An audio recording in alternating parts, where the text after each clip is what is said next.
जय हिंद, नमस्कार। मैं अंबर जैदी एक बार फिर से आप सबका बहुत स्वागत करती हूँ हमारे आज के खास कार्यक्रम में। और आज हमारे साथ जुड़े हैं एक बार फिर से हमारे बहुत खास मेहमान सुमित जैन जी, चाइना से। बहुत बहुत स्वागत है आपका। नमस्ते, जय हिंद। जय हिंद। जय हिंद, भारत माता की जय। सुमित जी, फाइनली आपके ससुराल वालों ने ये एक्सेप्ट कर लिया है कि जो भारत है और भारत की जो इकोनॉमी है वो काफी तेजी से आगे बढ़ रही है और चाइना की इकोनॉमी तेजी से नीचे गिर रही है। और क्योंकि चाइनीज इकोनॉमी को लेके हम काफी समय से चर्चा करते हैं, लेकिन बहुत सारे लोग उससे अग्री नहीं करते थे, कहते थे ये देखो फालतू की बातें कर रहे हैं, झूठ है, चाइना तो ऐसा वैसा है। नॉट तो सबसे पहली बात तो ये है कि अब जबकि चाइना ने इस बात को एक्सेप्ट कर लिया है, तो जो अब चाइना का एक बड़ी इकोनॉमी पावर के रूप में, इकोनॉमिक पावर के रूप में एक जो बड़ा वर्चस्व था, क्या ये उसके डाउनफॉल की शुरुआत हम इसको मान सकते हैं? हालांकि उसको समय लगेगा, लेकिन क्या शुरुआत हम मान सकते हैं इसको? एम्बर जी, सबसे पहले तो जब आपने मुझे इनवाइट किया आज, मैं समझ गया था कोई ना कोई आपने चुगलियाँ ही करनी होगी चाइना की, तभी उन्होंने मुझे बुलाया है। बट ये चुगलियों का काम नहीं है। इकोनॉमी इज़ नॉट समथिंग जिसके ऊपर आप मजाक उड़ा सकते हैं। बहुत डीप चीज़ें होती हैं जिसको एक एक चीज़ को समझना ज़रूरी है। जब उन्होंने बोला कि भारत की इकोनॉमी राइज कर रही है, तो आपको मालूम है कि हमारा एक कंपनी का शेयर है जो 3 रुपये से 2,70,000 पर वो पहुंच गया। मैं बात कर रहा हूँ एलसिड जो इन्वेस्टमेंट्स का, जो शेयर का हाल हुआ है।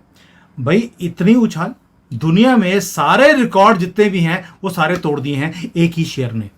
इसको यहाँ पर बहुत ज़्यादा डिस्कस किया गया सोशल मीडिया के अंदर भी। भारत में इतनी उछाल है क्योंकि चाइना के अंदर कोई भी अगर शेयर 10% से ऊपर जाता है तो वहां पर कट लग जाता है। They do not allow it to rise that much. लेकिन भारत में ये हुआ है, तो उससे लोगों के दिमाग में एक बात आ गई कि भारत की जो मार्केट है या स्टॉक मार्केट है या कंट्री है वो राइज कर रही है। जब स्टॉक मार्केट की बात आई तो साथ में हमारी जो राइज है 7% पे, 7.5% पे, उसकी बात भी आई, जबकि चाइना में ऐसी चीज़ें नहीं हो रही। तो एक तरफ तो ये आ गया कि भाई भारत राइज कर रहा है और चाइना डूब रहा है। और ये मैं क्यों बोल रहा हूँ, क्योंकि जो रिसेंटली एक मीटिंग हुआ था सारी जो गवर्नमेंट के लोगों का चाइना के अंदर, वहाँ पर शी जिनपिंग ने बोल दिया कि हमारे चैलेंजेस जो हैं वो बढ़ते जा रहे हैं, we have to take some stern steps. ये वो आदमी है, वो भी चाइना का प्रेसिडेंट है, कम्युनिस्ट कंट्री का प्रेसिडेंट है, जो कभी भी ये एक्सेप्ट ही नहीं करते कि इनकी पॉलिसीज में कोई गलती है। इकॉनमी डाउन जाएगी ये नहीं बताएंगे कि भाई हमारी इकॉनमी में कोई भी प्रॉब्लम्स हैं, इकॉनमी स्लगिश है, कुछ भी है, ये रिफ्यूज करेंगे, क्वेश्चंस को लेते ही नहीं है। ये हमेशा बोलेंगे कि सब चंगा भला है, चिंता ना करो, शी जिनपिंग जिंदा है। तो ये इनकी जो लैंग्वेज होती है ऐसे, और हम कोई ना कोई स्टिमुलस पैकेज देंगे, हम पैसे फेंकेंगे, हम ये करेंगे वो करेंगे, ये ऐसे चीज़ें बोलते रहते हैं। लेकिन पहली बार ओपनली उन्होंने बोल दिया yes we have a problem. लेकिन साथ में ये भी बोल दिया कि हमारा जो टारगेट है वो 5% जो इकॉनमी है राइज करने का हमारा टारगेट है, हम उसे किसी भी कीमत पर उसे हम अचीव भी करेंगे। उसके लिए हमें मालूम है कि हमें एक स्टिमुलस पैकेज देना पड़ेगा, we will give it. But मुद्दा ये है वो क्या करने वाले हैं, मुद्दा नहीं है। मुद्दा है शी जिनपिंग का पहली बार एडमिट करना कि yes there is a problem. मैं क्यों बोल रहा हूं, ये बहुत बड़ा डिफाइनिंग मूवमेंट है चाइना के लिए, क्योंकि उसके लिए आपको चाइनीज कल्चर को समझना पड़ेगा। कम्युनिस्ट कंट्री के अंदर जो माओ जेडुंग थे, जब उनके टाइम पर उन्होंने एक प्रोग्राम बनाया था ग्रेट लीप फॉरवर्ड का, वो डिजास्टर था। उसके कारण यहाँ पर ऐसा प्रॉब्लम एक जिसको बोलते हैं कि पावर स्ट्रगल शुरू हो गया था कि उन्हें रिजाइन करना पड़ा था अपनी पोजीशन से। शी जिनपिंग ने भी पहली बार एडमिट किया है कि yes there is a problem. और इससे एक जो पूरा का पूरा इनका गवर्नमेंट का जो सिनेरियो है उसके अंदर आना शुरू हो गया कि भाई क्या शी जिनपिंग को खुद को ही कॉन्फिडेंस खत्म हो गया है इकोनॉमी के ऊपर, क्योंकि इस यहाँ पर जो स्ट्रक्चरल इश्यूज हैं वो सामने उजागर होने शुरू हो गए हैं। यानी कि इकोनॉमिक डिफिकल्टीज अब गवर्नमेंट ने पहली बार एडमिट किया है, which is a positive sign. मैं क्यों बोल रहा हूँ, इसका रीजन है जब आप एडमिट करते हैं तो आप उसके बाद अपनी कंट्री को एक मैसेज भी देते हैं कि yes we are going through a difficult time, now it is time to take up some strong actions. उसमें आपको भी कुछ एक हिस्सेदारी लेनी पड़ेगी, कुछ हम पेन लेंगे, कुछ आप लीजिए। और यहाँ पर जो कम्युनिस्ट कंट्री के जो लोग होते हैं उन्हें बचपन से कंट्री के लिए इतना ठूस ठूस कर उनको प्यार, मोहब्बत, बलिदान ये समझाया जाता है कि भाई अब इनको बोल दिया कि you have to also take some responsibility, everybody is ready for it. ये भारत की तरह नहीं है कि अगर स्टॉक मार्केट 500 पॉइंट नीचे गिरी है तो सबने मोदी जी को गाली निकालनी शुरू कर दी। लेकिन जब 20,000 से वो 80,000 पे पहुंची, किसी ने वाहवाही नहीं करी मोदी जी की। लेकिन 500 पॉइंट या 5,000 पॉइंट नीचे गिरा है तो गाली निकलती हैं। चाइना में ऐसा काम नहीं होता। इनकी स्टॉक मार्केट नर्क से भी नीचे चली गई, लेकिन किसी ने गवर्नमेंट को गालियां नहीं निकाली। So there is a big difference between India and China. But what China is going through today, Bharat की सिचुएशन भी कुछ ज़्यादा डिफरेंट नहीं है। मैं आप बोलेंगे भारत तो इतना राइज कर रहा है, हमारी स्टॉक मार्केट राइज कर रही है, इकोनॉमी राइज कर रही है, आप कंपैरिजन कैसे कर सकते हैं? अब कई फेंकू लोग आएंगे यहाँ पर, और तो सीधा चाइना के एजेंट हो और इसलिए बोल रहे हो। ऐसा नहीं है। ये इकोनॉमी की जो प्रॉब्लम्स होती हैं, इसको डीपली प्लीज़ थोड़ा सा समझने की कोशिश कीजिए। पहली बात, भारत के अंदर भी जब भी हम, आपने भी कई बार वीडियोस बनाई हैं कि ये स्ट्रक्चरल प्रॉब्लम्स हैं भारत के अंदर। हमारी जब भी तरक्की होनी शुरू होती है, कोई ना कोई, कभी ट्रेनें उड़नी शुरू हो जाएंगी, 400 से ज़्यादा तो बॉम्ब के स्केयर आ गए हैं। राहुल गांधी बोलता है कि मैं पूरे के पूरे फैब्रिक को ही फाड़ दूंगा, यहाँ के टुकड़े कर दूंगा, मैं सब कुछ छीन कर एक कम्युनिटी को दे दूंगा। जब ऐसी बातें बोली जाएंगी तो ग्रेट लीप फॉरवर्ड जो भारत बोल रहा है कि हम आगे लेके जाएंगे अपनी कंट्री को, नहीं लेके जा सकते। यहाँ पर भी इन्फ्लेशन, जिसको महंगाई बोलते हैं, बहुत ज़्यादा हाई है।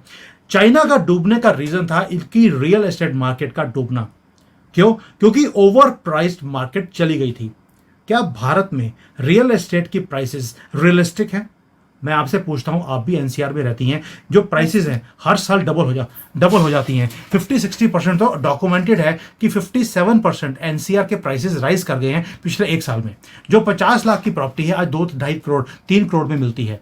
और आपको याद होगा आलूवाली जी ने एक पोस्ट भी किया था कि 25 करोड़ का मकान लिया है, बाहर ना सड़कें हैं, ना से पानी आता है, सिलन आ रही है, और वहां पर सफाई का कोई ध्यान नहीं है। जबकि 25 करोड़ में आपको दुनिया के इवन मैनहट्टन में आपको मकान मिल सकता है।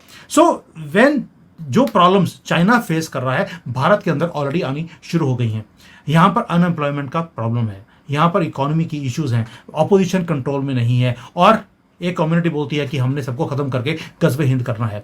जब ये सारी बातें होंगी, आप तरक्की कैसे करेंगे? जब तक इनको एड्रेस नहीं किया जाएगा, इसके ऊपर बोला नहीं जाएगा, डिस्कशन नहीं होगी और परमानेंट इलाज नहीं किया जाएगा, हम भी तरक्की नहीं कर सकते। दैट मीन्स जो स्ट्रक्चरल इश्यूज हैं, रियल एस्टेट से ही चाइना की प्रॉब्लम शुरू हुई, हमारी प्रॉब्लम भी रियल एस्टेट से ही शुरू होने वाली है, जब तक इसे रेगुलेट ना किया जाए। जी बिल्कुल, लेकिन इसके अलावा सुमित जी, क्या जो चाइना की इकोनॉमी का डाउनफॉल हो रहा है उसके पीछे जो एक फंडामेंटल ग्रोथ को लेकर जो थॉट्स रही हैं, जो प्रिंसिपल रहे हैं इंडिया और चाइना के बिल्कुल अलग, जो भारत है वो इंक्लूसिव और डेमोक्रेटिक सेटअप और इन सारी चीज़ों को मद्देनजर रखते हुए जो भी ग्रोथ और इसको वो करता है, लेकिन चाइना का बिल्कुल एक अलग ही थॉट प्रोसेस है। क्या ये भी डाउनफॉल की वजह है और भारत राइज कर रहा है? अमर जी, मैं इसको दो पार्ट्स में डिवाइड करूंगा। पहली बात यह है कि चाइना के अंदर एक आदमी है ऊपर, उन्होंने जो बोल दिया कि ये होना चाहिए, उसके ऊपर कोई डिस्कशन नहीं होती, सारी कंट्री आंखें बंद करके उसको फॉलो करती है। उसकी पॉलिसी सही है गलत है, उसके ऊपर डिस्कशन ही नहीं है। जबकि भारत के अंदर आपको मालूम है एक प्रोसेस है, डिस्कशन होता है पार्लियामेंट में, उसके बाद उसके अंदर प्लसेस और माइनसेस किए जाते हैं, एक ड्राफ्ट बनता है, उसको फिर इंप्लीमेंट किया जाता है। उसके बाद भी चेक्स एंड बैलेंसेस हैं हर स्टेप के ऊपर। जबकि चाइना में ऐसा नहीं है। अब इसके फायदा भी है और नुकसान भी है। जब आपने एक बार डायरेक्शन दे दिया, इमीडिएटली उसकी इंप्लीमेंटेशन होती है, तो मौके पे चौका लगाने वाला काम करते हैं, तो आप एडवांटेज भी लेते हैं उस चीज़ का। लेकिन अगर वो गलत पॉलिसी हो तो उसका नुकसान भी है। तो चाइना उसी चीज़ के अंदर से निकल रहा है। तो what is happening in China is because their sudden policies जो इन्होंने इंप्लीमेंट किया जो कि गलत था, जैसे zero covid policy, it was a wrong policy to be taken. 3 साल के लिए कंट्री को आपने बंद कर दिया, उसके कारण एक बहुत बड़ा नुकसान इनको झेलना पड़ा। ऐसे बहुत और भी पॉलिसीज हैं जो डिस्कस करने का कोई फायदा नहीं है। जैसे रियल एस्टेट है, इसके ऊपर रेगुलेशन नहीं किया गया। फॉरेन इन्वेस्टर्स हैं, इनके ऊपर रेगुलेट नहीं किया गया, जो भारत ने ऑलरेडी इनकी गलतियों से सीखकर हमने इंप्लीमेंट कर दिया है। तो कुछ चीज़ों के फायदे भी हैं, नुकसान भी हैं। यहाँ पर ऑपोजिशन नाम की कोई चीज़ नहीं है, तो उससे थोड़ा सा यहाँ पे ट्रेनों को उड़ाने के लिए जो फतवे निकाले जाते हैं, बॉम्ब स्केयर है, उग्रवादी है, ऐसा कोई भी काम नहीं हो सकता है कम्युनिस्ट कंट्री में। सो कोई फायदे हैं, नुकसान भी हैं। बट दूसरा प्रॉब्लम क्या है जिसके कारण चाइना की इकॉनमी नीचे आई है? उसका रीज़न है प्रोपागेंडा। अब आप बोलेंगे प्रोपागेंडा से कंट्री ऊपर राइज कर सकती है, गिर कैसे गई? गिरने का रीज़न ये है कि जब यहाँ पर प्रॉब्लम्स आती हैं तो ये प्रोपागेंडा के थ्रू बोलते हैं और सब कुछ ठीक है, चिंता मत करो। हम अपने कंट्री को आगे ले जाएंगे। अगर आपको याद होगा कि यहाँ पर एक बार फूड प्रोडक्शन की एक बार दिक्कत आ गई थी चाइना में, बहुत साल पहले, जी। about 30-40 years back. तब भी यही काम हुआ था कि इन्होंने जो रियल फिगर्स थे कि हमारे पास खाना बचा ही नहीं है, इन्होंने बताया ही नहीं। स्टेट गवर्नमेंट ने सेंट्रल गवर्नमेंट को नहीं बताया अपनी गर्दन को बचाने के लिए, और गवर्नमेंट ने लोगों को नहीं बताया। उसके कारण एक लॉन्ग लास्टिंग डैमेज हुआ कंट्री के अंदर। यहाँ पर खाने की इतनी दिक्कत आ गई थी कि टाइम दिन में एक बार खाना मिलता था इनको, सिर्फ 3 टाइम की बजाय। और आज तक, आज 30 साल के बाद भी जब ये आपस में एक दूसरे को मिलते हैं, ये पहले पूछते हैं आपने खाना खाया, क्योंकि इन्हें वो टाइम भूलता नहीं है जब ये दिन में 2 बार भूखे सोते थे। यानी कि पूरा दिन ये भूखे रहते थे, एक टाइम का खाना मिलता था, सिर्फ चावल मिलते थे पानी के साथ, ये खाया करते थे, ओनली बिकॉज ऑफ प्रोपागेंडा। वही काम आज भी हो रहा है। चाइना की इकोनॉमी में प्रॉब्लम्स है, लेकिन ये एडमिट करते ही नहीं थे। पहली बार इन्होंने एडमिट किया है, और शी जिनपिंग खुद बोल रहे हैं, पूरी गवर्नमेंट ने बोलना शुरू कर दिया, yes there is a problem. जब आप प्रॉब्लम को एक्सेप्ट करते हैं तो उसका सॉल्यूशन भी उन्होंने सामने निकाल दिया कि हमें स्टिमुलस पैकेज देना पड़ेगा, हमें रियल एस्टेट मार्केट को बचाना पड़ेगा, इंटरनल कंजम्पशंस को इंक्रीज करना पड़ेगा, and we are ready to do it. Plus हम टेक्नोलॉजी पे काम करेंगे ताकि जो दुनिया है वो हमारे ऊपर डिपेंडेंट हो जाए। तो इन्होंने एक जिसको बोलते हैं प्रॉब्लम को एड्रेस करने के लिए सॉल्यूशंस भी दे दिए। तो मार्केट ने बोला कि हमें 2 ट्रिलियन का पैकेज दिए, ये बोले हम 10 देंगे, आपको 2 ट्रिलियन का पैकेज नहीं देने वाले हैं, हम 10 का देंगे और अगले 2-3 साल में इसको स्प्रेड कर देंगे। That means the problem with Chinese economy was propaganda which has brought them down, और अब इन्होंने उसके ऊपर काम करना शुरू कर दिया है। कई बार लोग बोलते हैं कि भाई रियल एस्टेट नीचे आ गया, इन्फ्लेशन है, अनएम्प्लॉयमेंट है, इसके कारण इकॉनमी नीचे आ रही है। मैं बोलता हूँ इसका रीज़न ये नहीं है, ये रीज़न तो हर एक कंट्री के अंदर है। क्या भारत के अंदर इन्फ्लेशन हाई नहीं है आज की डेट में? क्या महंगाई बढ़ी नहीं है?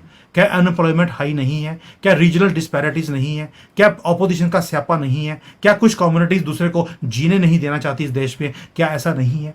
वो सब कुछ है यहाँ पर भी, बस प्रोपेगेंडा नहीं है जो चाइना ने किया। अभी इन्होंने प्रोपेगेंडा के ऊपर कंट्रोल करना शुरू कर दिया है।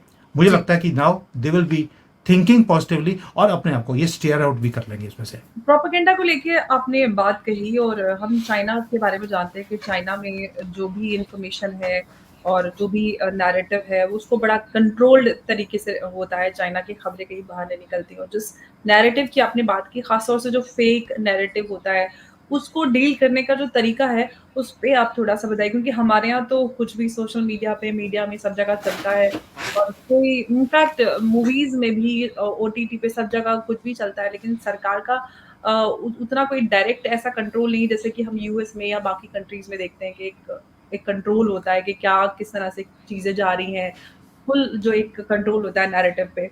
इस पे आप थोड़ा कुछ जानकारी दें। देखिए, पहली बात यह कि चाइना के अंदर अभी रिसेंटली एक केस आया, एक आदमी ने सिर्फ अटेंशन क्रिएट करने के लिए आया था कि उसका अकाउंट चलना शुरू हो जाए। उसने बोल दिया कि एक यहाँ पर एक सिटी है झंगझो, झंगझो के अंदर उन्होंने बोल दिया कि जितने फॉरेनर्स हैं ना, इनको गवर्नमेंट के अंदर जॉब्स मिल रही हैं। सारे फॉरेनर्स ने अप्लाई करना शुरू कर दिया, वीडियो वायरल हो गया, चाइनीज़ ने गाली निकालनी शुरू कर दी, और वहाँ पे जो गवर्नमेंट है उनको पता लग गया कि ये फेक, इस बंदे ने इंफॉर्मेशन निकाली है। उसके बाद उसको उठा के ले गए, माफ़ी मंगवाई, लाइव टीवी के ऊपर माफ़ी मंगवाई उससे कि भाई मेरे से माफ़ी, मुझे माफ़ कर दो, मैंने सिर्फ अपने अकाउंट को चलाने के लिए, ताकि कुछ पैसे बन जाएंगे, मैंने ये काम कर दिया।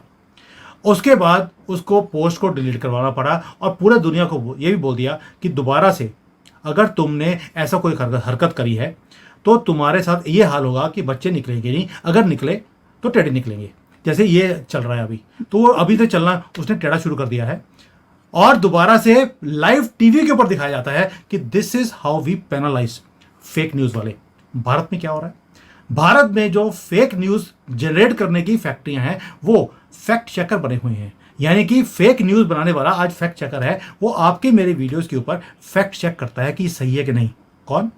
जो खुद फेक न्यूज़ की फैक्ट्री चला के बैठा हुआ है। तो जब तक आप इनके ऊपर काज नहीं गिरेंगे, पुलिस आती है, उठा के ले जाती है, वो हंसते हुए 2 घंटे के बाद बेल पे बाहर निकल जाता है आदमी। और वो कैसे डॉक्टर्ड वीडियोस को बना रहा है, कैसे आग लगाने की बात बोलता है, कैसे बोलता है कि भाई इसके मठ में जाकर आप गोली मार दीजिए, वहाँ पे आग लगा दीजिए, वहाँ पर ये कर दीजिए, अमित शाह ने ये कर दिया, मोदी जी ने वो कर दिया, और एक कम्युनिटी को भड़काने का काम सारा टाइम करता रहता है। एक भी काज आपने नहीं घेरी। जिस दिन आपने लेकर दो चार डंडे मारे और टेढ़ा चल के बाहर निकलेगा, सारी बाकी की जो कम्युनिटी है वो सीधी हो जाएगी। जब तक आप ये काम नहीं करेंगे तब तक ये चीज़ें ठीक नहीं हो सकती। चाइना का फॉर्मूला मुझे इतना बढ़िया लगता है क्योंकि यहाँ पर भी ऐसे धुरत आपको हर एक कंट्री में मिल जाएंगे। अभी रिसेंटली केस और भी हुआ, जो रेलवे लाइंस है, रेलवे की एक जो होती है, जो ट्रेन चलती हैं, उसमें किसी ने बोल दिया कि दो जो फॉरेन पैसेंजर्स थे उन्होंने गलती से हमारी सीट पे बैठ गए और उन्होंने बदतमीजी करी, उन्होंने गाली गलौज किया है। जब रेलवे वालों ने इन्वेस्टिगेट किया तो पता लगा ऐसा कुछ था ही नहीं। ये सिर्फ एक नेशनलिज्म को बढ़ाने के लिए, किसी आदमी ने अपने अकाउंट को चलाने के लिए उन्होंने ऐसी बात बोल दी कि इन्होंने चाइनीज को गाली निकाली जबकि वो गलत सीट पे बैठे थे। उन लोगों के साथ भी वही हुआ, वही टेढ़े निकले, टेढ़े चल रहे हैं आज की डेट में, और अकाउंट को डिलीट कराना पड़ा और टीवी के ऊपर आकर माफी मंगवाते हैं ये लोग। जब तक आप, माफी भी ऐसे होती है जब वो माफी मांगने लगते हैं, रो रो कर वो बोलते हैं हमें माफ कर दीजिए, हमारे से गलती होगी। मतलब आप समझ चाइनीज सकती में हैं कैसे बोलते, कि माफ कहाँ कैसे, हमें माफ कर दीजिए रोके, एक बार है। हम चाइनीज।